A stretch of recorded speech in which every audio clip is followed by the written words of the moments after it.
जैसे जैसे चुनाव नज़दीक आ रहा है, अब धीरे धीरे राजनीतिक तपिश लगातार बढ़ने लगी है।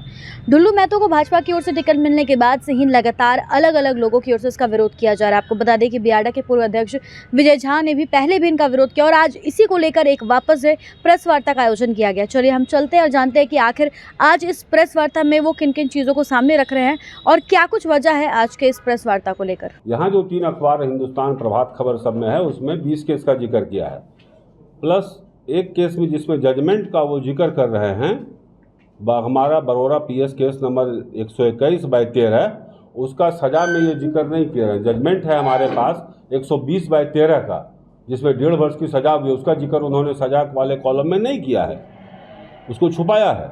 कतरास थाना कांड संख्या 120/2013, जिसमें उनको सज़ा हुई है 9 अक्टूबर 2019 को 1.5 वर्ष की। ऐसे तो कुल धाराओं में देखा जाए तो 6 वर्ष की सज़ा है उनको, लेकिन अगर सबसे अधिकतम सज़ा 1.5 वर्ष की है, उसका जिक्र सज़ा के कॉलम में इन्होंने नहीं किया, उस केस का जिक्र नहीं किया। ऐसा उन्होंने क्यों नहीं किया, क्यों नहीं जिक्र किया? क्या उनका नामांकन पर्चा दाखिल? ये अपराध का ब्यौरा छुपाने, मतदाता को कहीं ही नहीं लगे कि सबसे बड़ा अपराधी है ये झारखंड के, तो वोट न बिदक जाए, वोटर न बिदक जाए, इसलिए किया। और क्या मकसद हो सकता है? आँख में धूल झोंका है मतदाताओं का। मतदाता जाने नहीं उनका हिस्ट्री, ये हिस्ट्री सीटर है। आज अगर धनबाद में तड़ी पार का सूची बनाया जाए, 10 केस, 20 केस या 30 केस, सबसे पहला व्यक्ति कौन होगा? किसका नाम आएगा सबसे पहला? अगर तड़ी पार किया जाए धनबाद जिला से तो 53 FIR अभी तक उन पर हो चुका है।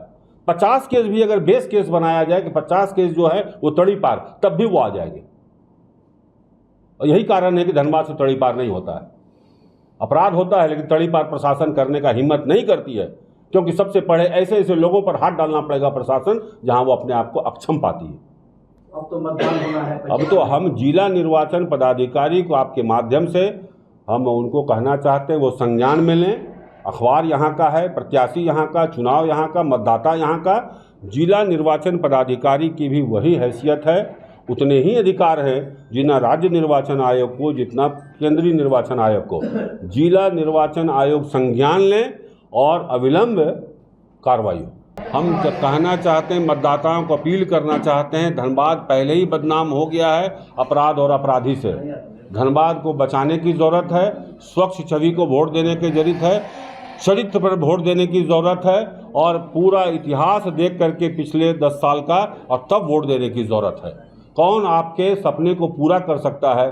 किसको धनबाद की चिंता है? ऐसा नहीं कि धन लोलुप हो वो व्यक्ति, सिर्फ अपना धन कमाने की चिंता हो, उसको अरबपति से खरबपति बनने की चिंता हो, आम सड़क पर बैठने वाले की चिंता नहीं। तो आज के इस प्रेस वार्ता में वापस से विजय झा ने ढुल्लू महतो पर सीधा प्रहार किया है और उनके जितने भी अब तक के केसेस हैं उसके बारे में जिक्र किया। आपको बता दें कि इन्होंने साफ तौर पर बताया कि जिस तरह से पेपर में जो अब तक के जितने भी इनके ऊपर ढुल्लू महतो के ऊपर जो सज़ा है, उसको लेकर उन्होंने साफ तौर पर कहा कि किसी अखबार में 19 है, किसी में 20 ब्यौरा दिया गया है, किसी में इनका लोकेशन, ये जो क्षेत्र है वो धनबाद बताया गया और किसी में गिरिडीह बताया गया है। यानी कि क्लैरिटी नहीं रखी गई है, ट्रांसपेरेंसी नहीं रखी। इसके साथ ही साथ उन्होंने ये पेपर जो है वो सबको दिया, जिसमें साफ तौर पर उन्होंने बताया कि अब तक ढुल्लू महतो के खिलाफ में 21 अटेम्प्ट टू मर्डर के केसेस हैं, इसके अलावा 13 एक्सटॉर्शन के केसेस हैं और arms act and explosive act के 15 केसेस हैं। साथ ही साथ उन्होंने बताया कि 4 अलग अलग ऐसे केसेस हैं जिसमें कि इनको सज़ा हुई है, जिसमें किसी में 1 साल की सज़ा, किसी में 1.5 साल की है, और ये कुल मिलाकर तकरीबन उन्होंने बताया कि टोटल 10 साल 6 महीने की सज़ा वो उनको हुई है। उसके बावजूद भी वो इस तरह से खुलेआम घूम रहे हैं। उनको टिकट मिला हुआ है भाजपा की ओर से। उन्होंने कहा कि पार्टी गलत कर सकती है, लेकिन जो मतदाता है उनको मतदान करने समय एक सही चीज़ों का ध्यान रखना है, सही प्रत्याशी का चुनाव करना है। खैर, क्यों लगातार जो है इस तरह से अलग अलग बातें सामने आ रही है और आज बार वापस से यहाँ पर सीधी तौर पर ढुल्लू महतो पर प्रहार किया गया है। अब देखते हैं कि आने वाले समय में इसका क्या कुछ रिजल्ट निकलता है, क्योंकि भाजपा ने साफ तौर पर अपने प्रत्याशी की घोषणा कर दी है और अब मात्र कुछ ही दिनों में मतदान भी है। तो आने वाला वक्त ही बता पाएगा कि आखिर धनबाद में इस बार किसकी सरकार बन रही है। फिलहाल आज के इस खास कार्यक्रम में इतना ही। अपने सहयोगी संतोष के साथ Shambhavi Singh, the news post, Dhanbad.